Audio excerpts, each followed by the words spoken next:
Teeth in the ocean did not start in the mouth, but now they line almost every jaw in the underwater kingdom. Creatures across the food chain use teeth to slice, grind, pierce, crush, and carve their way to survival.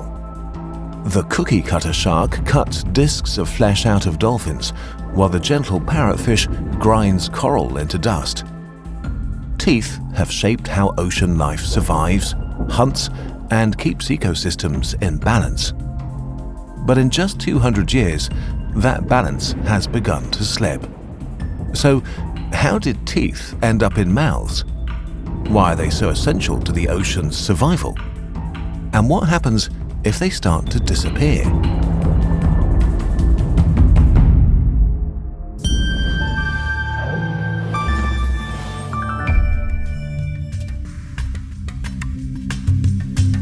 The first teeth were actually bumps on the tough outer hide of ancient fish. The oldest evidence of dental tissue we've found so far comes from fossils of Eryptychius, an armored fish that lived about 465 million years ago. It shared waters with sea scorpions the size of crocodiles and the jet-propelled ancestors of modern-day squid. Any tiny change in pressure, temperature, or vibrations could signal approaching danger. Like whiskers on many modern sea creatures, these bumps acted as a warning system, designed to detect the slightest environmental changes. In the primordial seas, they were the difference between life and death. But those bumps were also a way of communicating with the world around them, signals of touch and pressure that told a story of survival. And that's something we humans have always tried to do too: communicate, connect, and make sense of the world through signals, or, in our case, through language.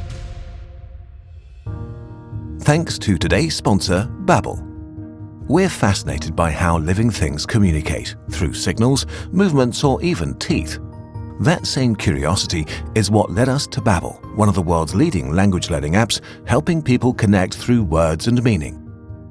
Babbel's lessons are created by over 650 real language experts and focus on real-life conversations, not just memorizing words. It's scientifically proven that you can start speaking a new language in just 3 weeks, according to research from Yale and other universities. For instance, I found it useful for learning German. Ich heiße Steve. My name is Steve. Das Meer ist wunderschön. The sea is beautiful.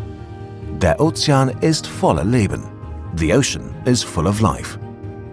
Babbel is offering huge savings for a limited time, so click on our link to get lifetime access for $199 during Babbel's best sale of the year.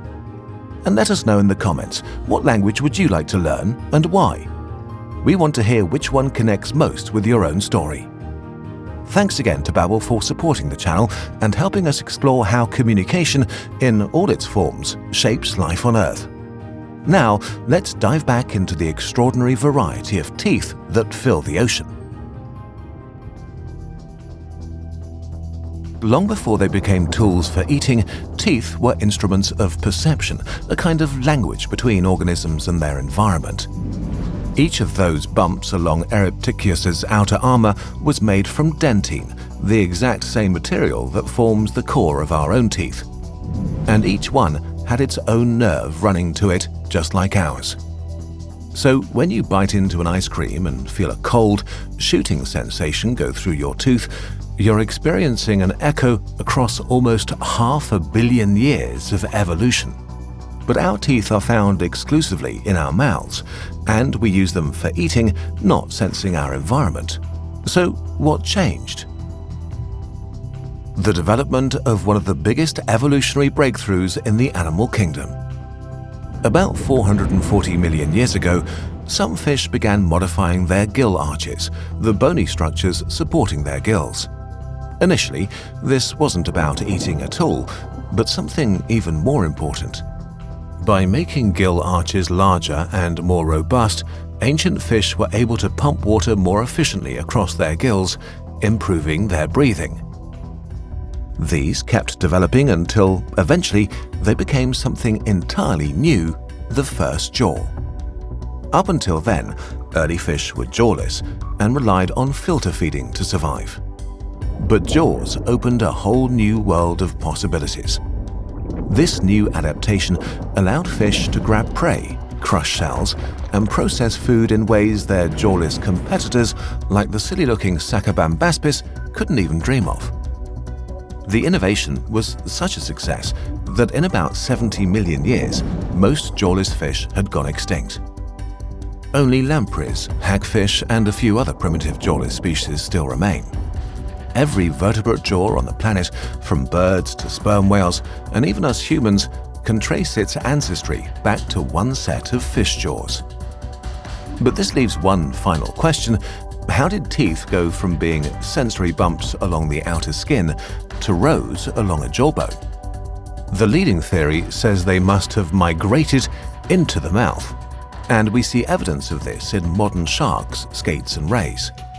Their skin is covered with denticles, tiny tooth-like scales that are chemically and structurally very similar to teeth. They're even produced by the same cells known as neural crest cells. The only difference is their location. Somehow, during those early days of jaw evolution, these external sensors shifted inward to line the jawbone. Only certain specialized cells were able to make Erypticus's dentine bumps. So, for dentine to arise in the mouth and form teeth, we think these specialized cells must have mixed and integrated with other cell types while the fish formed inside the egg. It's a complex biological choreography we still don't fully understand, but we know it worked. One of our biggest breakthroughs about teeth came just a few years ago. In 2022, researchers working in the Guizhou province of South China found something incredible. Several tiny teeth, no longer than 2.5 millimeters long, which would have sat in rows inside a jawed fish. So, what was so fascinating about them? These teeth were 439 million years old, just 1 million years more recent than the first jaws. A long time to us, but a blink of an eye in evolutionary terms. They also happen to be the oldest teeth found in a jawed vertebrate to date. While we know how teeth moved, how did they change from just nerves to pearly whites? At the core of today's teeth lies soft tissue housing blood vessels and nerves, the pulp. Surrounding that is dentine, the same material that formed Erypticus's bumps. Encasing it all is the enamel, a mineralized layer of calcium phosphate, the white outer layer. Luckily, the ocean has always provided an abundance of dissolved calcium in its seawater. From this calcium comes thousands of designs for teeth. Needle-sharp fangs for impaling prey, crushing plates for breaking shells, grinding mills for processing algae and coral. Every single one, from the tiniest to the most fearsome, plays an equally crucial role in keeping marine ecosystems alive and balanced. Remove any one type, and the entire food web begins to collapse. To truly understand their role, we must see how they work together across the food chain, starting at the bottom.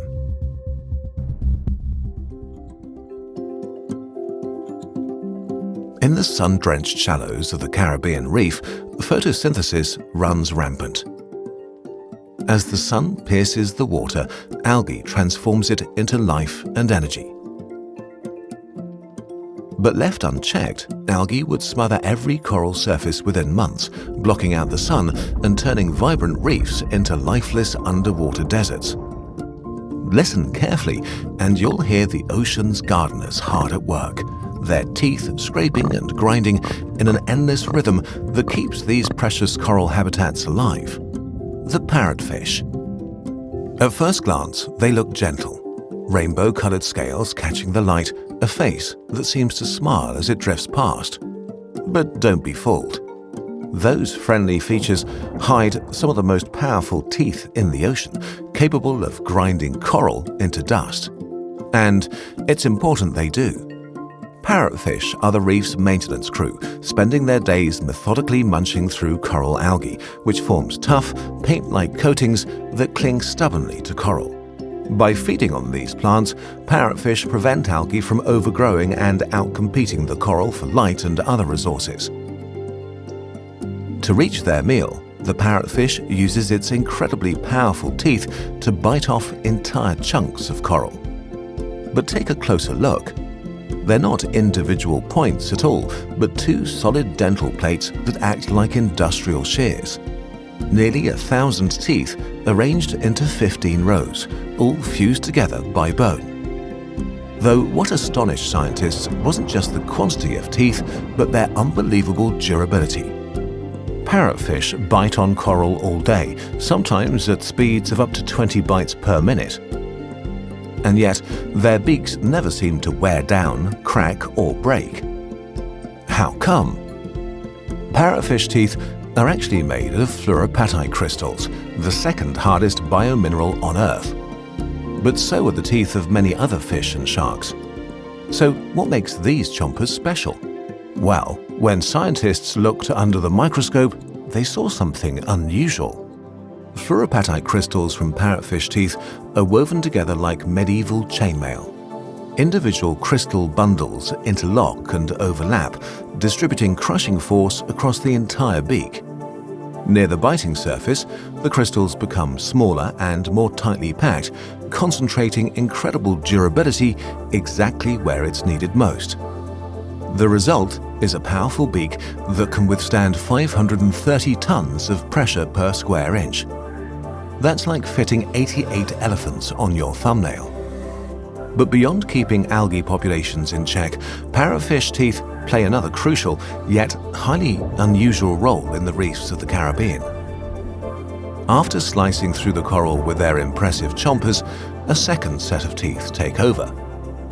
Parrotfish are one of many species that have pharyngeal jaws, a second set of jaws located deep in their throat. For the parrotfish, these teeth act like millstones, grinding the coral chunks into a fine powder. The fish absorbs any nutritional matter and expels the rest of this dust as a familiar powder, sand.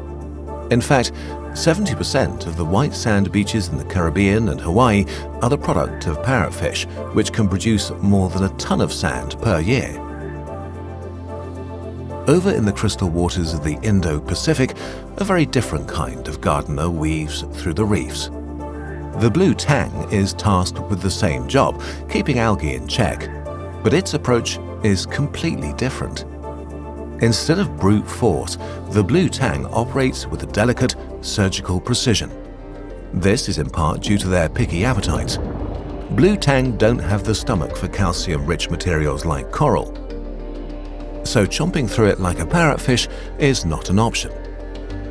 Instead, they position their narrow, pointed mouths just millimeters from coral surfaces, carefully browsing through algae without disturbing the living reef beneath. 14 teeth on the upper jaw and 16 on the lower work like tiny scalpels, picking out every scrap while leaving the coral intact. Without herbivores like parrotfish and blue tang to control their growth, algae would quickly spread. They'd outcompete corals, blocking sunlight and consuming the oxygen corals need to survive. But who keeps the herbivore populations in check? As we venture beyond the coral cities into the open ocean, we enter a very different realm. The light fades, the waters widen, and teeth take on new functions. Because when your dinner is a moving target, it pays to use them as weapons.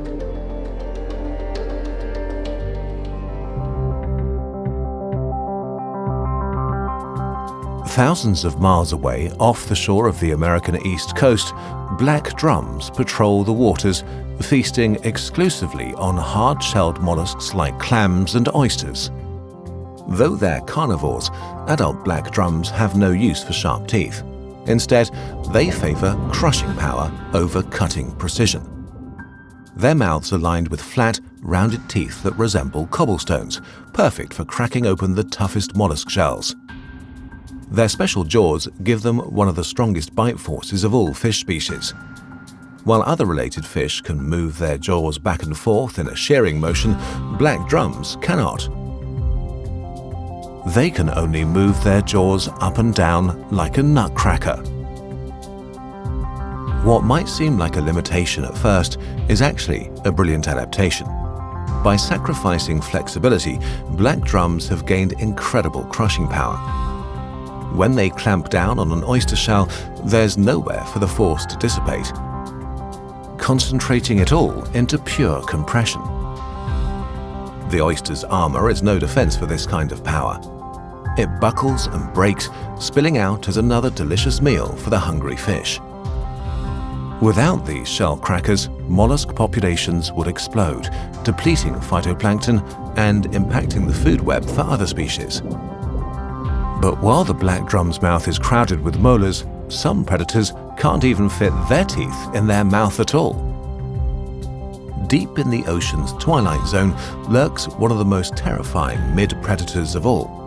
The viperfish's fangs are so massive they can't fit inside its mouth. It holds the record for the longest teeth relative to head size, forcing its lower jaw forward to accommodate these massive weapons. This gives the viperfish a permanent underbite that would be comical if it weren't so menacing. But there's something else unusual about these teeth. Thanks to their unique nanostructure, they appear transparent instead of white. And that's a huge advantage at hunting time. When they start feeling peckish, viperfish dangle a bioluminescent lure from their dorsal fin in front of their mouth. Naive prey like small fish and shrimp let curiosity get the better of them. Paddling closer to the light, they're completely oblivious to the deadly trap waiting below. The viperfish's transparent teeth remain invisible even in the glow of the bioluminescent light. Poised and patient, the viperfish waits for the perfect moment to strike. Its jaws unhinge like a snake's, opening impossibly wide thanks to flexible ligaments and cartilage that loosely hold it together. Its mouth engulfs the victim, teeth clamping shut like bars on a prison door. There is no hope of escape, and the prey is swallowed whole. Hunting with teeth is easy enough when your prey are small shrimp. But what about predators who hunt larger creatures? The cookie cutter shark doesn't need size to inspire fear, just a very special set of teeth. It's no longer than the length of your arm, but don't let that fool you. These sharks have the biggest teeth-to-jaw ratio of any shark. They feed on a wide range of animals, including small herbivores. But their most interesting prey are animals 100 times their size, including dolphins, seals, and whales. It doesn't try to kill them, it does something even more sinister. Watch. As the shark approaches its massive target, it uses its lips as suction cups to latch on, creating a seal against its prey's body. Then it sinks its teeth in, piercing the skin. With a solid grip, it rotates a full 360 degrees and removes a perfectly circular plug of flesh. The victim is left with a distinctive circular scar, hence the name cookie cutter. This unusual feeding tactic is only possible because of the cookie cutter's teeth. Take a look at the top and bottom ones. Do you see how they're different? There's a good reason for that. The top teeth are small and hook-like, made to hold their prey in place. The bottom teeth are large and triangular. These are the ones that slash through the flesh as it spins its body around like a can opener. They're also unique compared to other shark teeth. See how each individual tooth is all fused together at the bottom near the jaw? No other shark teeth do this. So, instead of shedding individual teeth, cookie cutters shed entire rows of teeth at once, sometimes up to 15 times by the time they're fully grown. Some scientists believe they actually reabsorb their old teeth, recycling the calcium to build new ones. But getting close enough to their massive prey for a clean bite can prove challenging. Luckily, this little shark has got a ruse. Cookie cutter sharks are blessed with the gift of bioluminescence, a trait they share with several other species, including squid. The cookie cutter turns on its blue glow and pretends to be part of the squid. Soon enough, a tuna swims by on the hunt. It's hungry, and squid is on the menu tonight. As the tuna closes in on the squid, the hidden cookie cutter ambushes the big fish, carving out a plug of flesh before disappearing into the inky sea. Each of these mid-level predators plays a crucial role in preventing species lower down the food chain from overpopulating the ecosystem and crippling plant sources. But an even deadlier class of hunters await. At the top of the food chain swim apex predators, whose teeth have dominated the ocean for millions of years. In the rocky reefs off the coast of California hides a master of ambush. Sheltering amongst dead patches of coral, the moray eel rarely leaves its crevice. Still, it is the apex predator in its local ecosystem, as this octopus is about to find out. It approaches carefully, camouflaging as it moves along the reef. But its impressive color-changing abilities are useless against this predator. The eel relies on its sense of smell to hunt, not its vision. Poking its head out of the shelter, it gets a whiff of the octopus scent, which is becoming increasingly intoxicating. Dinner is getting closer. But the moray is patient. It must strike with calculated precision or miss out on its next meal. When the moment is right, it takes its chance.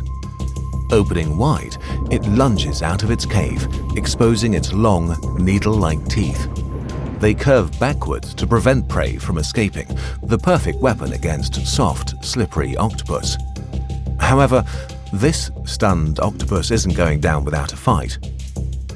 It pulls together its defenses, latching on to the moray's head with its tentacles. But it's no match for this master killer. With a few twists of its body, the moray manages to escape the octopus's grasp and deploys the next tool in its arsenal. Most fish feed using suction. When they open their mouth wide, it creates a negative pressure in the surrounding water, which draws nearby animals in.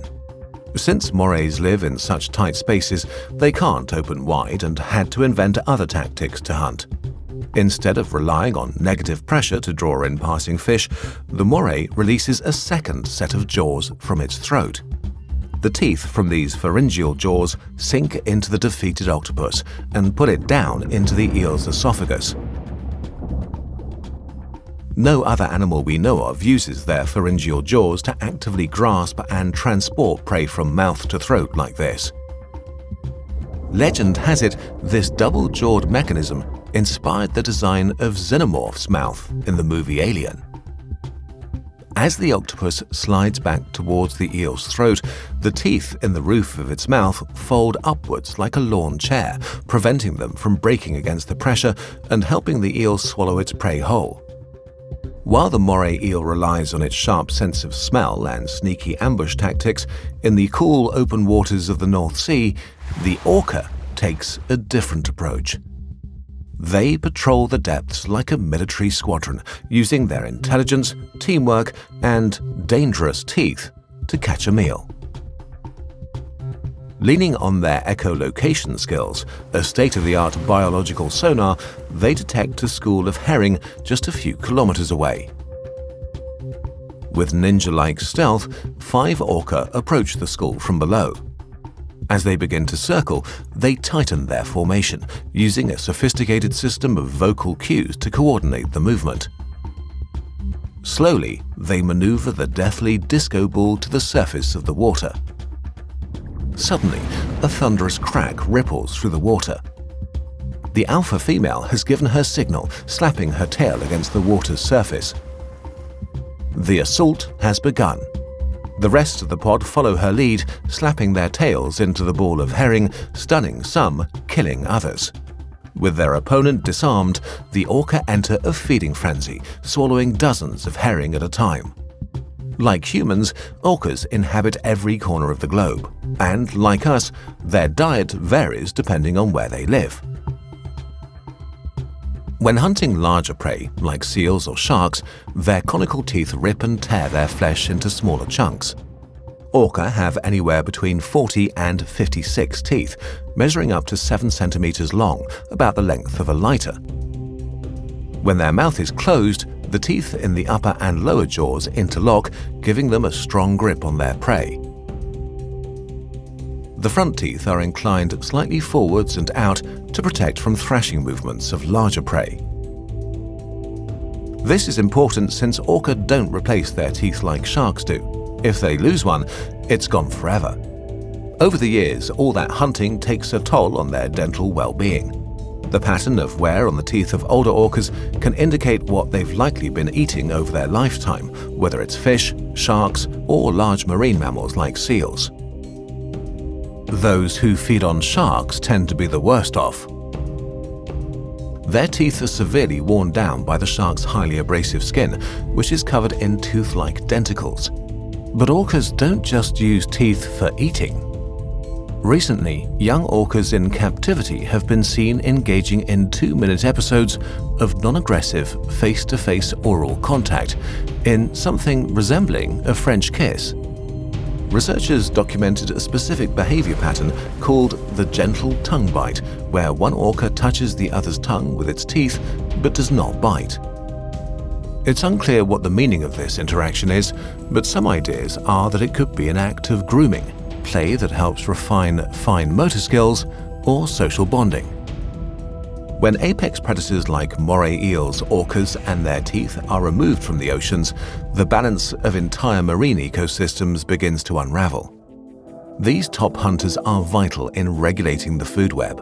Without them, mid-level predators surge in number, consuming smaller species at unsustainable rates. This trophic cascade can wipe out populations of fish, shellfish, and other important organisms. At the same time, herbivore populations become unbalanced, sometimes collapsing or exploding unchecked. In both cases, habitats like coral reefs, seagrass beds, and kelp forests suffer, leading to reduced biodiversity and weaker, less resilient ecosystems. In the 1980s and 90s, overfishing led to steep declines in large shark populations, species like hammerheads, tiger sharks, and blacktip sharks. With fewer sharks around, populations of cow-nose rays exploded. These rays feed heavily on shellfish, especially bay scallops.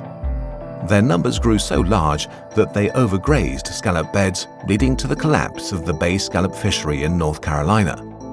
Speaking of sharks, we've left the most ferocious apex predator for last.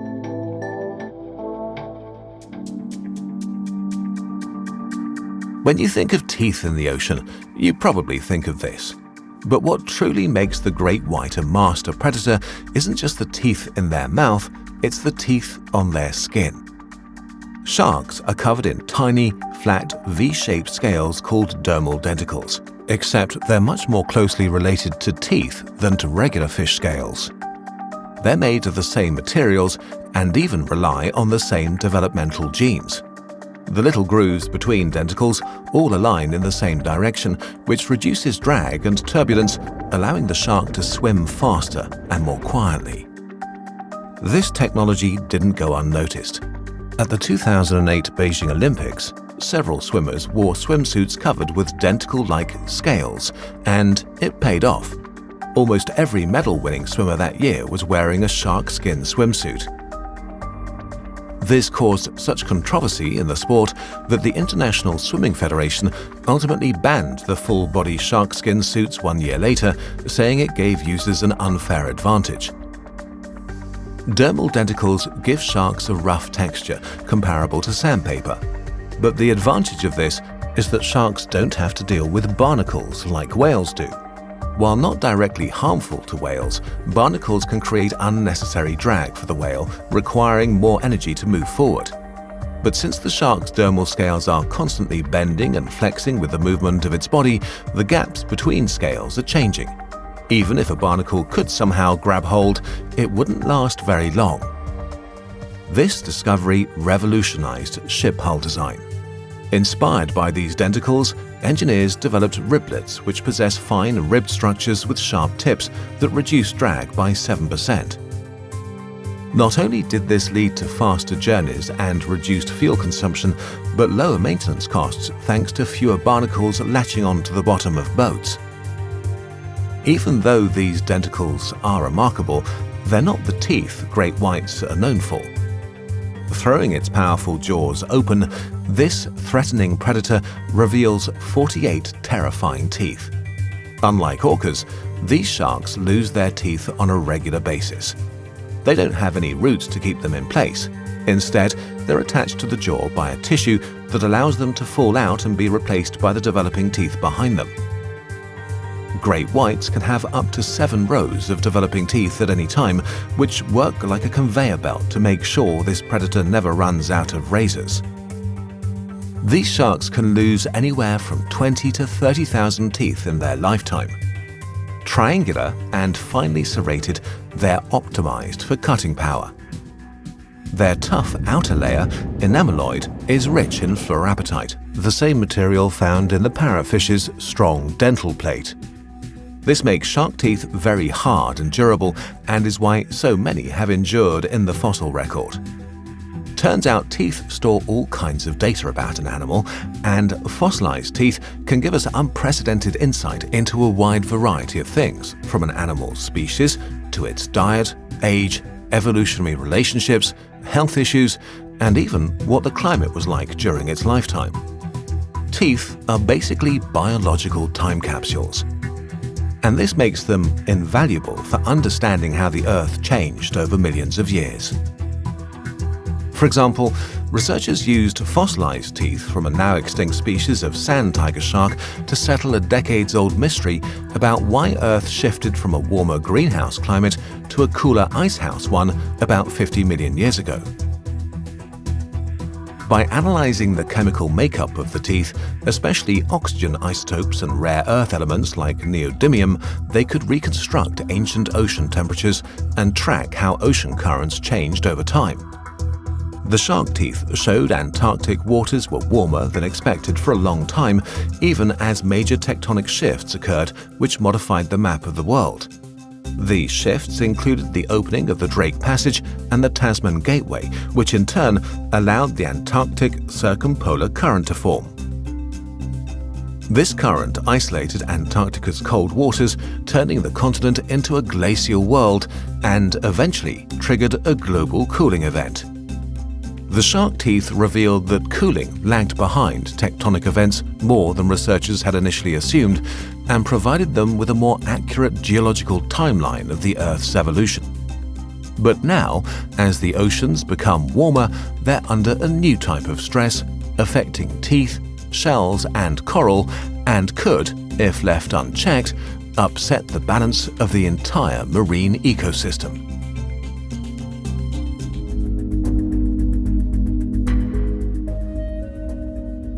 For most of human history, the ocean's pH has hovered at a stable 8.2. But over the 200 years since the Industrial Revolution, this has slipped to a pH of 8.1. Now, a change of 0.1 units might not sound like a lot, but the pH scale is logarithmic. So this seemingly small change actually represents the ocean becoming 30% more acidic in just under 2 centuries. This is a big deal. So, how did we get here? The ocean is a giant carbon sink, pulling in carbon dioxide from the air. But when CO2 dissolves in seawater, it makes the water more acidic. That extra acidity doesn't just change chemistry, it affects life.